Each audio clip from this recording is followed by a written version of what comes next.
할렐루야. 오늘은 11월 첫 번째 주일입니다. 다시 돌아오지 않는 11월 2일, 오늘 주의 특별한 날에 함께 나온 모든 성도님들의 주님의 이름으로 축복합니다. 우리 자위압도 분들과 함께 인사합시다. 우리 믿음을 담아서 이렇게 인사할까요? 하나님께서 당신을 사랑하십니다. 하나님께서 당신을 사랑하십니다. 우리 시간에 앞을 보고 우리 시간에는 한번 가슴을 하나 얹고 함께 이렇게 고백해 봅시다. 하나님께서 나를 사랑하십니다. 하나님께서 나를 사랑하십니다. 할렐루야. 이 고백이 여러분의 삶 속에 은혜의 길을 여는 열쇠가 되기를 주님의 이름으로 축복합니다. 오늘부터 감사와의 동행이라는 주제로 감사절을 준비를 합니다. 그러한 첫 시간에 감사의 이유라는 제목으로 말씀을 나누면서 감사는 어떻게 시작을 해야 하는가, 감사의 본질에 대해서 먼저 세워보고자 합니다. 여러분에게 있어서 감사라고 할 때에 어떤 의미, 어떤 생각이 드십니까? 우리는 하루에도 몇 번씩 감사 인사를 합니다. 누군가를 만나거나 아니면 누군가에게 도움을 받았거나 늘 감사합니다 라고 인사를 나누죠. 그러면 이런 질문이 온다면 어떻게 대답을 하시겠습니까? 나의 감사의 이유는 어디 있는가? 수많은 감사를 할 때에 나의 감사 속에 나는 무엇 때문에 감사하고 있는가? 우리는 보통 감사의 이유를 찾을 때에 가장 먼저 떠올리는 것이 나에게 좋은 것이 주어졌을 때, 어려운 것이 해결이 됐을 때를 먼저 떠올립니다. 여러 가지 삶 속에서, 일터에서, 가정 등에서 형통함의 복을 누릴 때 우리는 감사의 고백을 합니다. 물론 주어진 것에 감사하는 것은 당연한 일이죠. 저도 늘 감사하는 것, 주어진 것에 감사하는 것은 하나님께 올려드리는 기도입니다. 그러나 우리가 기억해야 될 것은요, 그것은 모두 감사의 결과이지 감사의 본질은 아니다라는 겁니다. 우리가 감사를 올려드릴 때, 나에게 주어진 것에 대해 감사를 할 때에 그거는 감사의 결과이지 감사의 근원, 감사의 본질은 아니다라는 거죠. 누가복음 12장에는 예수님께서 말씀하신 한 사람의 이야기가 나옵니다.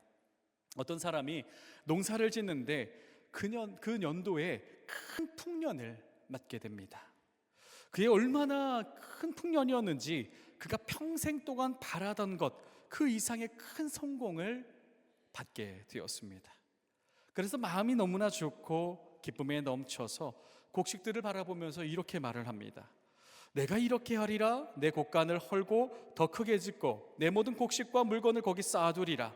또 내가 내 영혼에게 이르되 영혼아 여러 해 쓸 물건을 많이 쌓아두었으니 평안히 쉬고 먹고 마시고 즐거워하자 하리라 라고 기쁨의 표현을 합니다.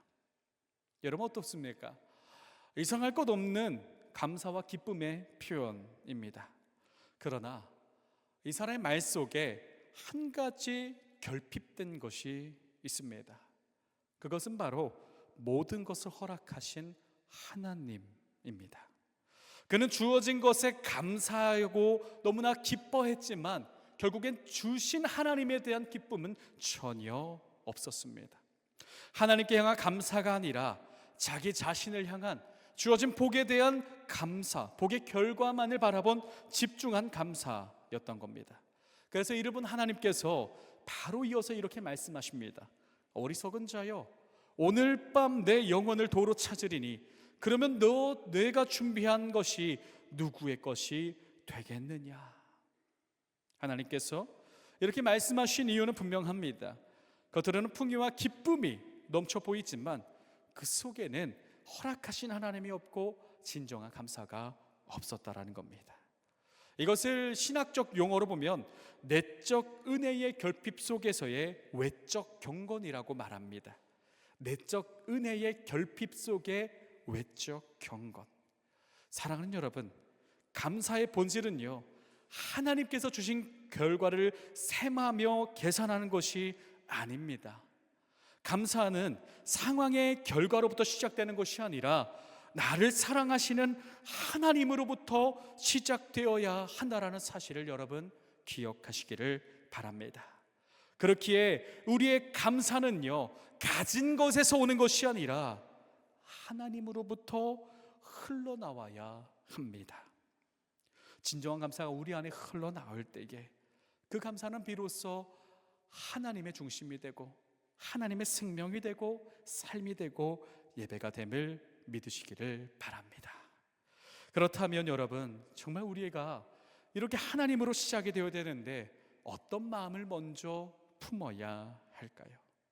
우리는 어떤 마음을 먼저 품어야 합니까? 그것은 이미 저와 여러분이 답을 알고 있어요. 하나님의 사랑이죠. 오늘 본문은요, 그 하나님의 사랑이 얼마나 크고 놀라운지를 분명하게 보여줍니다. 너무나 작은 우리가 감당할 수 없는 그 크신 사랑을 오늘 본문의 기록 속에 우리는 발견하게 됩니다.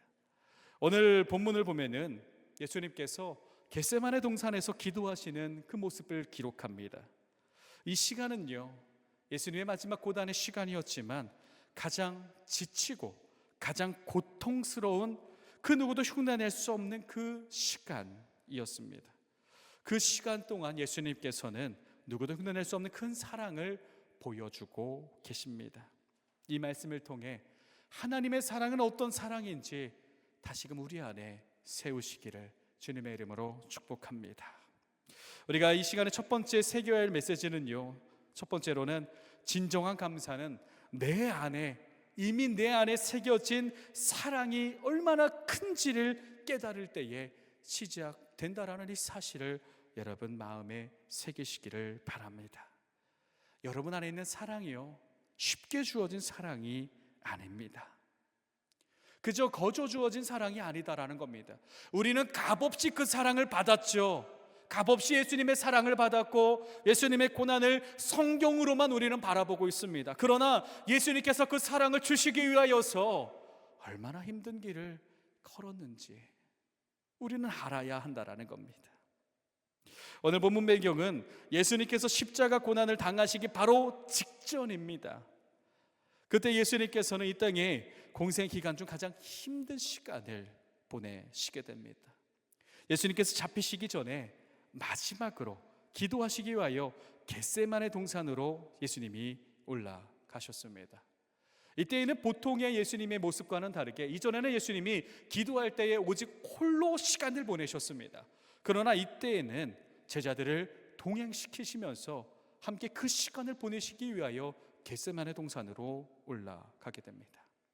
그때에 얼마나 힘든 마음이었는지 제자들은 예수님이 마지막이라는 시간은 몰랐지만 예수님은 이들과 마지막이라는 것도 알고 있었고요, 앞으로 나에게 주어질 그 고통이 얼마나 힘든 건지도 알고 계셨습니다. 그래서 37절에 보면요, 예수님이 이 당시에 예수님 기도하러 올라가실 때 예수님 마음을 이렇게 기록합니다. 고민하고 슬퍼하사라고 기록을 합니다. 여기서 고민하다라는 말은요, 헬라어 아데모네인으로 몹시 낙심하여 마음이 눌린 상태, 그리고 마가복음에서는 이를 심히 놀라셨다라고 기록을 하고 있고요, 또 슬퍼하다라는 단어는요, 헬라어 리페이스다이로 마음의 갈피를 잡을 수 없을 만큼 괴롭다라는 뜻을 갖고 있습니다.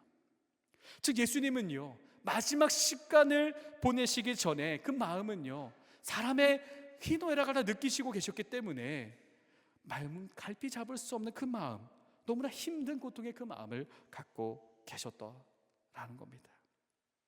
그때 예수님께서는 제자들에게 내가 가서 기도할 동안에 너희는 여기에 가만히 앉아 있으라. 내 마음이 매우 고민하여 죽게 되었으니 너희는 여기 머물러 나와 함께 깨어 있으라 라고 말씀하신 뒤에 조금 떨어져서 기도하시기를 시작을 합니다. 이때 기도의 모습을 오늘 성경은 39절에 예수님이 어떻게 기도를 하셨는지 이렇게 기록을 합니다. 조금 나아가서 얼굴을 땅에 대시고 엎드려 기도하여라고 기록합니다. 어떤 모습입니까?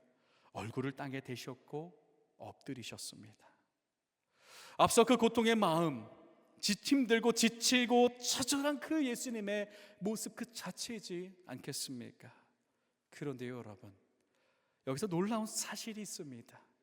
예수님께서 이렇게 땅에 얼굴을 대시고 엎드린 그 모습은요, 고통 때문에, 힘듦 때문에, 어려움 때문에 몸부림치는 것이 아니라 답답해서 힘들어서 이것 해결하기 위하여서 그 얼굴을 땅에 대고 엎드린 것이 아니라 하나님께서 예배해 주신, 우리를 구원하시기 위한 그 길을 걷기 위하여 하나님께 나아가 하나님께 모든 것을 맡기고 하나님께 나아가 능력을 얻기 위한 예수님의 처절한 걸음이었다라는 사실입니다. 힘들어서, 어려워서가 아닙니다. 땅에 대고 엎드리는 것은요, 가장 낮은 왕을 향한 겸손의 표현, 복종의 고백입니다. 십자가의 길을 피하기 위한 그 모습이 기도가 아니라 나를 위한 그 십자가를 길을 걷기 위해서 그 기도의 길을 걸으셨다, 기도를 하셨다라는 사실을 여러분 이 시간에 기억하시기를 바랍니다.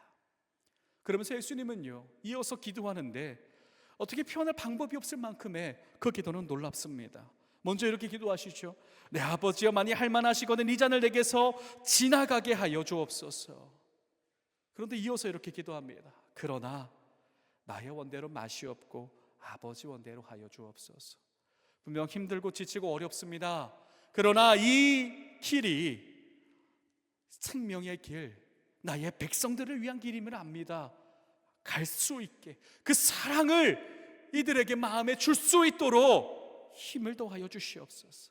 나의 원대로 하지 마옵시고 아버지 원대로 하여 주옵소서. 이 기도의 목적은 단 하나였습니다. 저와 여러분에게 사랑을 주는 것, 그 사랑을 깨닫고 하나님께 감사의 고백을 올리며 찬양으로 나아가는 그 삶을 살게 하는 것, 그 하나였습니다. 우리는 성경책으로만 바라봅니다. 그러나 누가복음에서는요, 이 예수님의 기도를 이렇게 표현을 합니다. 예수님께서 힘쓰고 해서 더욱 간절히 기도하시니 땀이 땅에 떨어지는 핏방울같이 되더라. 예수님은 우리에게 그 사랑을 깨닫게 하시기 위하여서 땀이 땅에 떨어지듯 그때 핏방울같이 되도록 그 사랑을, 그 처절한 그 걸음을 걸으시면서 나에게 사랑을 주셨다라는 그 사실을 여러분 기억하시길 바랍니다. 그리고 그 아버지는 어땠을까요? 그거 바라보는 하나님은 어땠을까요? 그것을 다 바라보시면서 우리에게 그 생명을 주시기 위하여, 우리가 그 사랑을 깨닫기 위하여 나에게 그 사랑, 내가 상황 속에서 쉽게 버리는 그 사랑을 우리에게 주셨다라는 사실, 그리고 그 사랑이 나에게, 나는 멀리 떨어뜨려 놓더라도 하나님께서는 그 붙드셔서 그 사랑이 떠나가지 않게 노력하시며 그 생명의 길로 그 감사를 누리게 되었다라는 사실을 여러분 믿으시기를 바랍니다. 히브리서 5장 7절로 9절에 이렇게 기록합니다. 그는 육체에 계실 때에 자기를 죽음에서 능히 구원하실 이에게 심한 통곡과 눈물로 간구와 소원을 흘렸고 그의 경건하심으로 말미암아 들으심을 얻었느니라. 그가 아들이시면서도 받으신 고난으로 순종함을 배워서 온전하게 되셨은즉 자기에게 순종하는 모든 자에게 영원한 구원의 근원이 되셨다. 요한일서 4장 10절입니다. 사랑은 여기 있으니 우리가 하나님을 사랑한 것이 아니요 하나님이 우리를 사랑하사 우리 죄를 속하기 위하여 화목제물로 그 아들을 보내셨음이니라. 할렐루야. 여러분, 우리가 감사할 수 있는 이유는요, 우리가 하나님을 사랑했기 때문이 아니라 하나님께서 먼저 우리를 사랑하셨기 때문입니다. 감사는 나를 사랑하시는 예수님의 사랑을 깨닫게 합니다. 내 삶 속에 모든 감사의 근원이 되셔서 온전한 감사를 할 수 있도록 지금도 나에게 사랑을 부어주고 계시고 동행하신다는 이 사실을, 감사의 여정을 시작하는 오늘 이 시간에 다시 한번 마음에 새기시기를 바랍니다.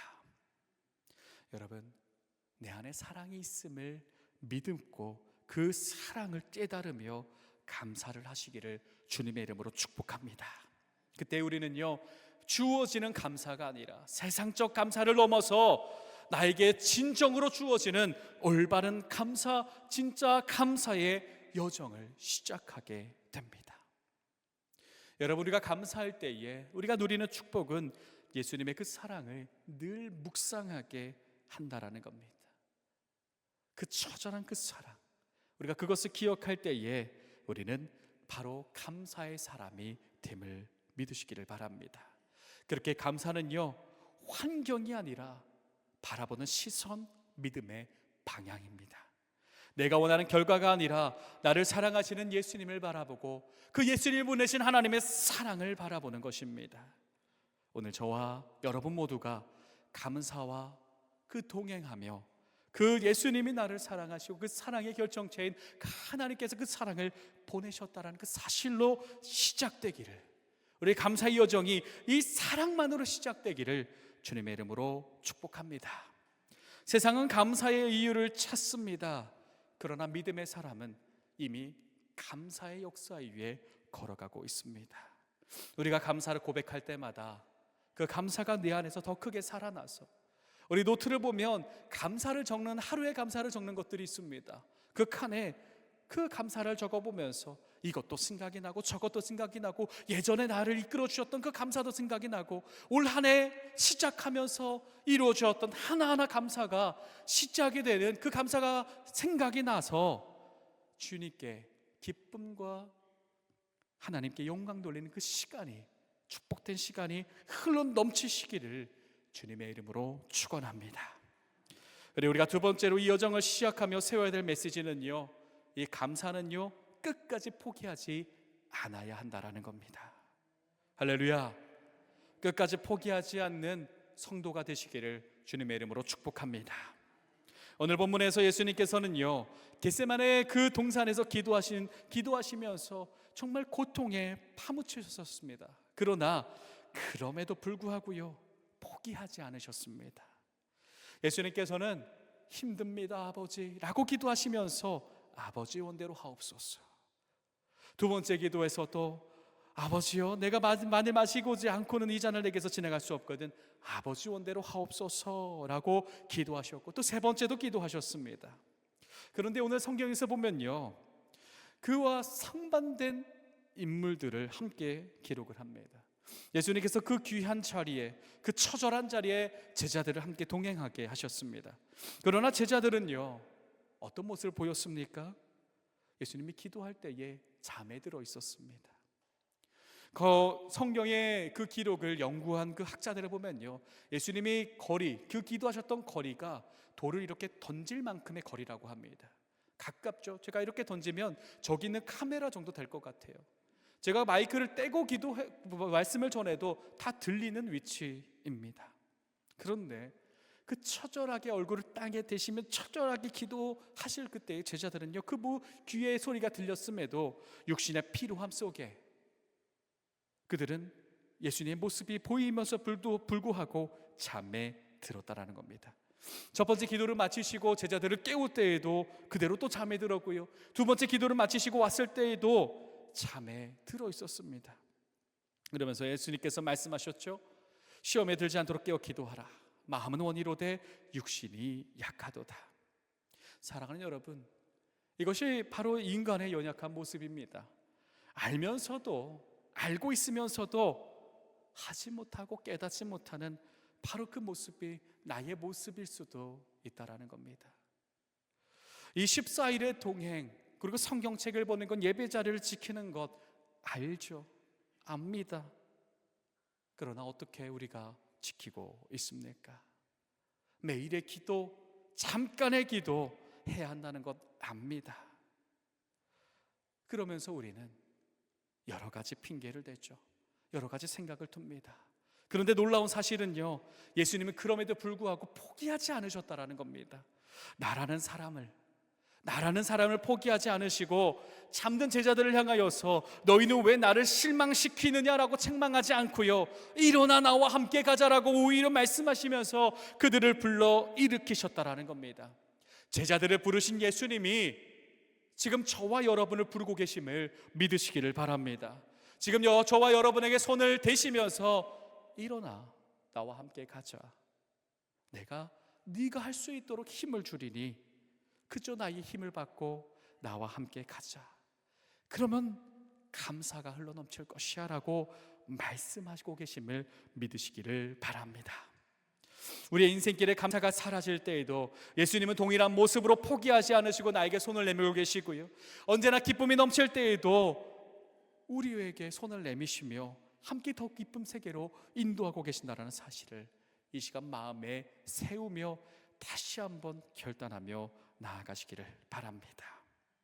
여러분, 감사와 동행한다라는 것은 결국 누구를 위한 겁니까? 쭉 보죠. 오늘 감사 이유 첫 번째로 말씀을 나누는데 다음 주는 감사의 목적에 대해서 나누거든요. 쭉 보니까 누구를 위한 겁니까? 결국 나를 위한 거예요. 감사와 동행하는 것은 결국 나를 위한 겁니다. 감사와 동행하는 것은 예수님의 사랑을 깨닫게 되는 거죠. 감사와 동행한다는 것은 하나님의 인도하심 받게 되는 거죠. 감사와 동행한다는 것은 세상 것이 아니라 세상을 넘어서는 하나님의 축복이 흘러넘치는 그 길로 가게 된다는 건데, 누구를 위한 겁니까? 결국 나를 위한 겁니다. 그 길로 걸어가면서 감사의 축복을 누리며 하나님의 사랑을 받을 때에 하나님 그 사랑을 받는 모습 하나만으로도 그것으로 만족하신다라는 사실을 여러분 기억하시기를 바랍니다. 그렇게 끝까지 포기하지 마십시오. 하루의 시작이 이틀이 되고요, 이틀이 3일이 되고요, 매일 일어나 성전을 향해 기도하시길 바랍니다. 그리고 매일 마무리를 하고 하루의 시작에 내가 오늘에게 주어진 감사, 지난 오늘 한 해에 주어진 감사가 무엇인지 한번 적어보시기를 바랍니다. 뒤에 노트가 준비되어 있습니다. 여러분을 위해서 저도 매일 함께 기도하겠습니다. 근데 중요한 건요, 다 쓴다 그래서 제출해라, 숙제 검사합니다 얘기하지 않아요. 이거 누가 보는 거 아니야? 단어 한 가지만 적었는데 오늘은 감사, 오늘은 밥을 먹었습니다, 감사, 누가 보는 거 아니요, 안 봐요. 숙제 검사도 안 합니다. 제출하라고도 말 안 합니다. 대신 하십시오. 하나님 앞에서 고백하십시오. 그거 결국 저보다 여러분을 위한 믿음의 길입니다. 오늘부터 단 14일 동안의 시간입니다. 편안하게 주어진 그 감사를 고백하는 그 귀한 시간이 되시기를 주님의 이름으로 축복합니다. 여러분, 적으시면서 꼭 첫 장에 이름 적으시길 바랍니다. 저도 이거 처음 만든 거거든요. 이거는 그래서 막 이렇게 삐뚤빼뚤 이렇게 나와 있어요. 이거에 제 이름 김용기 석자를 적어놓고 저도 매일 감사를 고백할 예정입니다. 같이 해봅시다. 그때에 하나님께서 나도 모르게 내가 생각지도 못한 그 큰 감사를 여러분에게 주실 줄을 믿습니다. 이제 말씀을 마무리해보고자 합니다. 여러분, 추수감사절 매년 돌아오죠. 그러나 다시 돌아오지 않습니다. 이 감사와의 동행 노트 적상하는 거 다시 돌아오지 않습니다. 오늘의 말씀을 마음에 새기면서 나를 향한 그 사랑의 본질을 세우고 나를 끝까지 사랑하시고 나를 포기하지 않으시며 나를 안아주시고 나의 손을 붙잡으시는 예수님과 함께 동행하는 그 기쁨을 누리는 저와 여러분이 되시기를 주님의 이름으로 축복합니다.